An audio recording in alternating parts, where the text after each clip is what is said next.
తీన్మార్ మల్లన్న కూడా ఒకసారి పిలిచి నాకు పేపర్ చదివిచ్చాడు. అది చేసిన తర్వాత ఆయనకు మిలియన్స్ ఉండే అప్పట్లో, నేను వచ్చినప్పుడు ఆయన దగ్గరకు 1 మిలియన్ దాకా ఉండే ఫాలోవర్స్. ఆయన పొద్దున్న 8 o'clock వస్తుంది అన్నట్లు ఇంటర్వ్యూ. ఫస్ట్ చాలామంది ఆయన ఇంటర్వ్యూ చూస్తారు అన్నట్లు, నాకు తెలియదు. నేను అప్పుడు తీన్మార్ మల్లన్న అంటే ఏంది అసలు, ఈయన ఇంటర్వ్యూ ఏంది అని నమ్మలేదు. ఇట్లా పేపర్ పట్టుకుని కేటీఆర్ అంటే నీకు ఇష్టమా, కండలు బాగుంటాయా అట్లా అడిగిండాను. నేనంటే క్యాజువల్గా పోయినా పిలిచిన.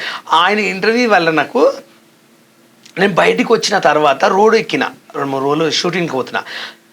నువ్వు తీన్మార్ మల్లన్న ఇంటర్వ్యూలో వచ్చినావు, తీన్మార్ అవును వెళ్ళాను పిలిచాడు. ఎట్లా పిలిచి నువ్వు గ్రేట్, నాకు ఆయన కల్పించవా, ఆయనతో ఫోటో దిగుతాం మేము, ఆయన ఎక్కడ ఉంటారు, ఆయన ఆఫీస్, అదేంది ఈయన గురించి ఎందుకు ఇంత కనబడుతారు అని చెప్పి నాకు అర్థం కాలేదు. తర్వాత ఎప్పుడు పోయినా నువ్వు తీన్మార్ మల్లన్నతో పోయినా అన్నాడు.